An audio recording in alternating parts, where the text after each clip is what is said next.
Action. Action. அதாவது மக்களே, ஏர் India flight 171 அகமதாபாத்ல இருந்து டேக் ஆஃப் ஆகி அகமதாபாத்லயே கிராஷ் ஆனது உலகம் அறிஞ்ச விஷயம். ஆனா இதுல கவனிக்க வேண்டிய விஷயங்கள் என்னன்னா, நான் சொல்லி முடிக்கல. இந்த சம்பவத்துல 2 ஈவென்ட். ஒன்னு, அந்த பிளைட் டேக் ஆஃப் ஆன உடனே எப்படி கிராஷ் ஆச்சு. இன்னொன்னு, விஸ்வாஸ் குமார் ரமேஷ் மட்டும் எப்படி தப்பிச்சாரு. இந்த 2 டாபிக்க வச்சு லட்சக்கணக்கான கண்டென்ட் கிரியேட்டர்ஸ் லட்சக்கணக்கான கண்டென்ட் அல்கோரிதம் காண்டி போட்டுட்டு இருக்காங்க. இப்போ நம்ம மட்டும் என்ன பண்ணிட்டு இருக்கோம்? எம்ஜிஆர் மாதிரி நம்ம எல்லாருக்கும் தெரிஞ்ச நியூஸே பேச போறது இல்ல. பகுத்தறிவை உழப்பி விடுற மாதிரி பிலாசபி பேச போறோம். பிளைட் எப்படி கிராஷ் ஆச்சு, விஸ்வாஸ் மட்டும் எப்படி இப்படி நடந்து வந்தாருன்னு, நம்ம எவ்வளவுதான் மண்டையை பிச்சுக்கிட்டாலும் நடந்தது என்னன்னு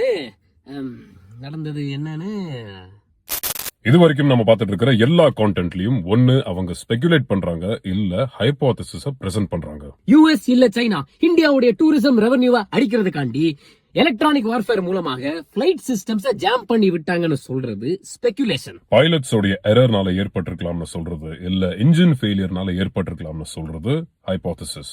இல்ல சீட் நம்பர் 11 லக்கி இல்ல நக்கின்னு சொல்றது ஸ்பெகுலேஷனுக்கான எக்ஸாம்பிள். லாஜிக் மூலமாக டெஸ்டபிள் அண்ட் வெரிஃபைபிள் நாலேஜ் வச்சு கன்ஸ்ட்ரக்ட் பண்றது ஹைபோதசிஸ். வாய்க்கு வந்ததெல்லாம் அதுவும் ப்ரூவ் பண்ண முடியாத நாலேஜ் வச்சு அடிச்சு விடுறது ஸ்பெகுலேஷன் கீழ வரும். என்னதான் டெஸ்டபிள் ஆக இருந்தாலும் ப்ரூவ் பண்ற வரைக்கும் நம்ம ஒரு ஹைபோதசிஸ ஃபைனல் ட்ரூத்தாக எடுத்துக்க கூடாது. அதே மாதிரி ஆதாரம் இல்லாத ஸ்பெகுலேஷன்ஸும் ஃபியூச்சர்ல ஃபைனல் ட்ரூத்தாக மாற வாய்ப்புகள் இருக்கு. இன்னைக்கு நம்ம அஹமதாபாத்ல நடந்த இந்த விபத்து எலக்ட்ரானிக் வார்ஃபேராக இருந்திருக்கலாம் பண்ற ஸ்பெகுலேஷன் ஃபியூச்சர்ல 100% உண்மையாக இருக்கிறதுக்கு வாய்ப்பு இருக்கு. அதே மாதிரி நம்ம விஸ்வாஸ் கிராஸ் ஆகிறதுக்கு முன்னாடி ஹை அட்ரினலின் ஸ்டேட்ல குவாண்டம் பார்ட்டிகலாக மாறி எஸ்கேப் ஆயிட்டாருன்றது கூட ப்ரூவ் ஆகலாம். இது ஃபியூச்சர் மட்டும் இல்ல, பிரசன்ட்ல கூட ட்ரூவாக இருக்கலாம். இங்கதான் பிலாசபி ஆரம்பிக்குது.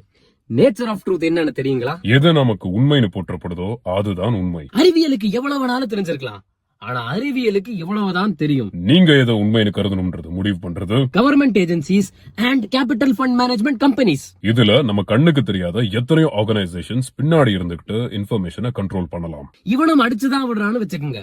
ஆனா யூஎஸ்ல நியூக்ளியர் பாம் டெவலப் பண்றப்போ அப்போ அந்த நாட்டு மக்களுக்கு அதை பத்தி கொஞ்சம் கூட ஐடியா கிடையாது. அதே போல நிறைய advance technologies military and defence பர்பசஸ்க்காக மட்டும் தான் யூஸ் பண்ணப்படும். சிலதெல்லாம் கடைசி வரைக்கும் கிளாசிஃபைட் ஆகவே வச்சிருப்பாங்க.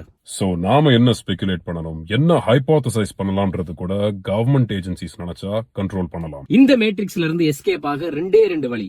ஒன்னு, நீங்க செத்து போகணும், இல்லனா அஷ்டமா சித்திகளை பெற்றுக்கணும். பினிஷ்னு கமெண்ட் பண்ணுங்க. அஷ்டமா சித்திகளை எப்படி பெறலாம்னு சொல்லித்தாரேன். பினிஷ்.